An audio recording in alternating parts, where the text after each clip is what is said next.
All right, we are doing Dmr G number 4. Make sure that you put your last name and your first name and your class that you have, math.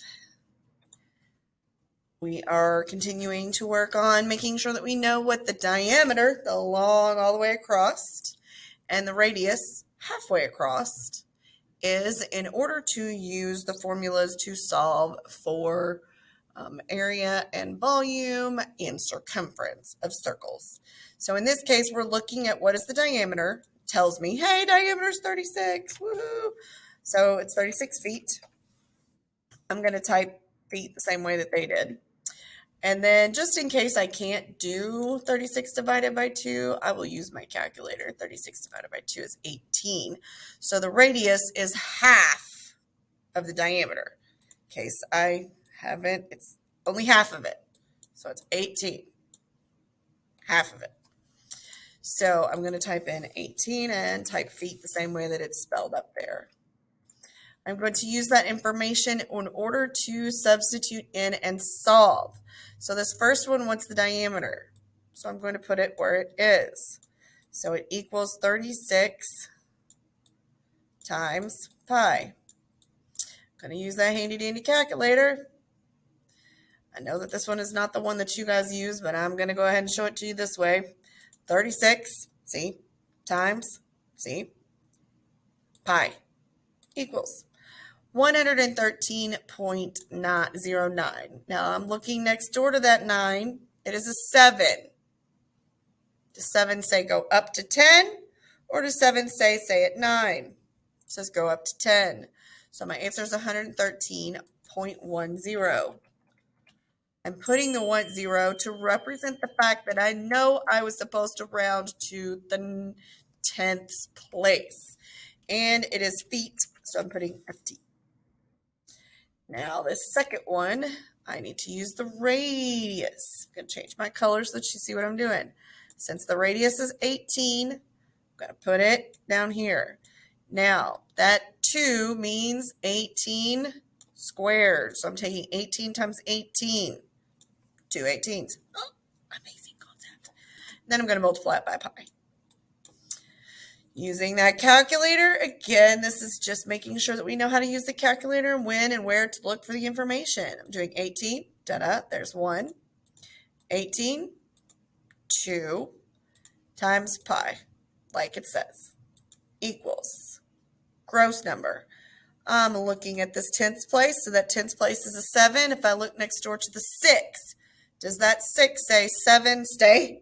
Or does that 6 say, hey, you're closer to 8. Why don't you go on up to 8? It says go on up to 8. So the answer is 1,017.88. 1,017.88. And it is feet, caret, squared, because it is 2 feet. It's 2-dimensional. All right, clear my annotations, scroll down, hit next. This one is 3-dimensional, so I want to make sure that you guys remember that that's what you're doing. Oh, it's fabulous. It tells me what my R is, so I'm going to plug it in. 3, and I need 2 of them. Pi still stays the same, but H comes from here. Use the calculator. That's why we have them.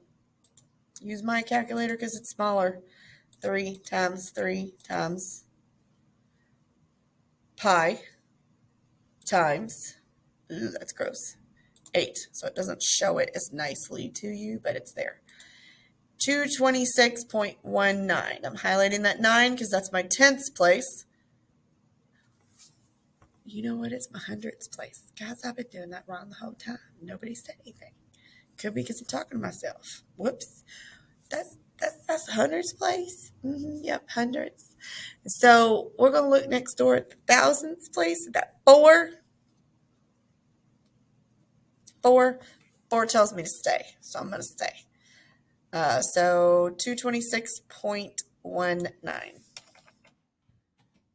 And it is whatever that's called. I don't know what it's called, quotation marks, and it is three-dimensional, so I need the shift 3. I'm going to hit submit. I'm so frustrated with myself, guys. I kept calling the 10th place the 100th place. So sorry. Uh-oh, what did I miss? Let's see what I missed. Hmm.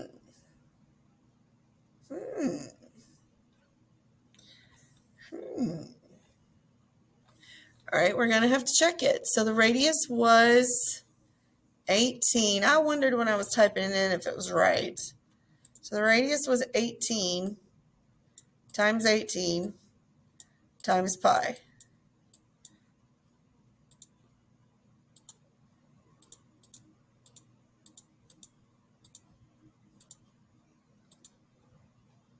Okay, I'll have to fix it. 1017.88. I'll fix it for you guys.